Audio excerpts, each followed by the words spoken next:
Michel a fait 2 jours dans son hôtel. On lui dit non, il faut attendre. Je préfère ne même pas dire le nom de la dame qui appelait à Maningué Saint-Michel. Je préfère ne même pas dire son nom. Non, il faut attendre. Non, il faut attendre. Alors que le gars a son rendez-vous, on lui dit non, il faut attendre. Il faut attendre, il ne peut pas te recevoir. Jusqu'à ce qu'Amaningué Saint revienne en Côte d'Ivoire. Et depuis Amaningué Saint est revenu en Côte d'Ivoire, Amaningué Saint a pris ses distances. Amaningué Saint n'a plus mis sa bouche dans l'affaire de FPI. Il allait s'asseoir, il est chez lui à la maison, il fait autre chose. Il ne s'intéresse plus aux affaires du FPI. Ça, c'est ce qu'ils ont fait à Maningué Saint, je crois que c'était en 2017. Le même coup qu'on a fait à Maningué Saint, c'est le même coup qu'on veut faire à Gbagbo, lui, il peut se cacher derrière ses femmes. Hier, c'était Simone Gbagbo qui est mauvaise. Simone Gbagbo est ceci, elle est extrémiste, elle est radicale. C'est Gbagbo qui est bien. Aujourd'hui, c'est Nadi Bamba qui est mauvaise. Nadi Bamba qui fait ceci. Voilà, Gbagbo, lui, il est bien. Il peut se cacher derrière ses femmes pour agir. Et c'est les autres qui vont récolter putain, non, mais franchement, j'en ai ras-le-bol. Franchement, j'en ai ras-le-bol. J'en ai ras-le-bol. Voilà. Vous avez fait jusqu'à maintenant dans cette situation. On fait quoi maintenant? On fait quoi? 2020 arrive. Dans une quinzaine de mois. On fait quoi? C'est dans ces palabres-là qu'on va reconquérir le pouvoir. Et après, on va venir dire que Ouattara a triché. On va venir dire que le RHDP n'a pas gagné au premier tour. Au lieu de nous organiser, au lieu de chercher à comprendre comment le monde fonctionne, on pense que le monde se limite au FPI et à Gbagbo. Le monde ne se limite pas à nous. Qu'on soit là ou qu'on ne soit pas là, la terre tourne. Voilà ce qu'il faut, il faut savoir. Voilà ce qu'il faut vous dire. Vous ne savez rien au fonctionnement du monde. Vous ne savez rien aux grands enjeux qui gouvernent cette planète. Mais c'est vous qui êtes là en train de vous vautrer dans vos fauteuils devant des ordinateurs et vous prendre pour les plus savants, les plus intelligents. Si on était si intelligent que ça, c'est pas un petit sorodium qui allait nous botter le cul du pouvoir.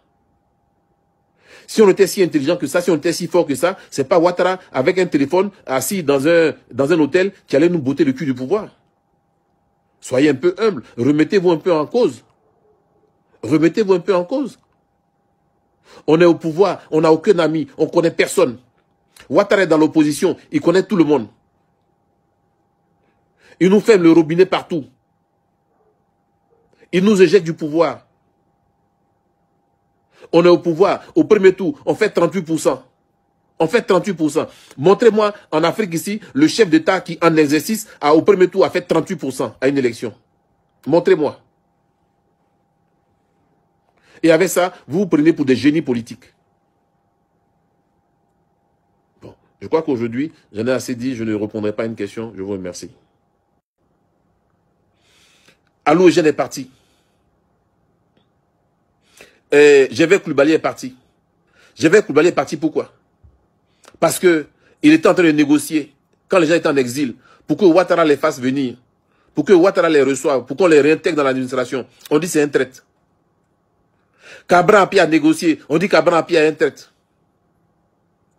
Pourquoi? C'est Gbagbo seul qui doit négocier. C'est Gbagbo seul qui peut négocier.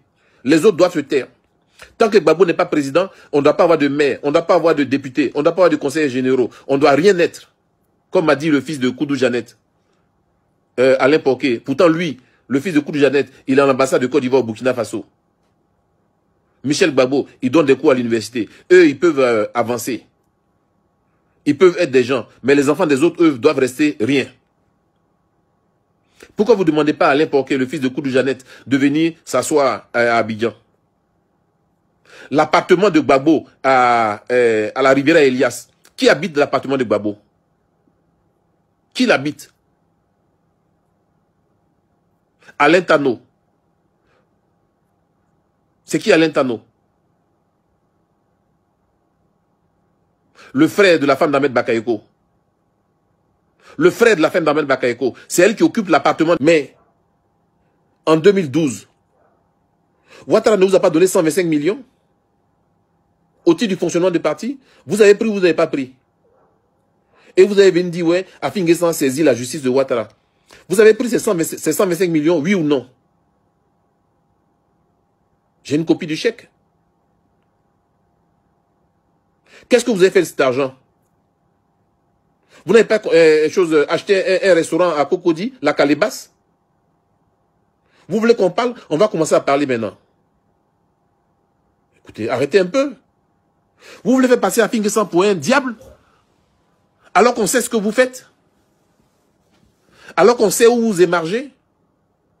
Vous voulez qu'on parle pour rendre la réconciliation au FPI encore plus difficile? C'est pas parce qu'on n'a rien à dire qu'on ne parle pas. C'est parce qu'on est sage. C'est parce qu'on est intelligent. C'est parce qu'on sait que malgré nos palabres, tôt ou tard, on va s'asseoir. Et ce qu'on dira pourra se retourner contre nous. Et c'est pour ça qu'on ne parle pas. Sinon, vous n'êtes pas plus propre qui que ce soit. Moi, je peux dire que je suis propre. Je peux vous dire même, si vous avez des choses contre moi, allez le dire. Si un jour le FPI m'a donné 1 franc, allez le dire. Allez le dire partout. Si le FPI m'a nommé un jour à un poste, allez le dire partout. Je vous donne l'autorisation. Je n'ai rien reçu du FPI, je n'attends rien du FPI, mais j'ai tout donné au FPI. J'ai financé la campagne de Gbagbo à Dimokro, alors que c'était Zipol David qui était le directeur de campagne. Donc arrêtez de nous faire parler. Parce qu'on a aussi beaucoup de choses à dire. On ne va pas rester là tout le temps à se faire insulter. Il y en a marre à la fin. Donnez le parti de Gbagbo. Donnez le parti de Gbagbo. Gbagbo a créé le FPI tout seul.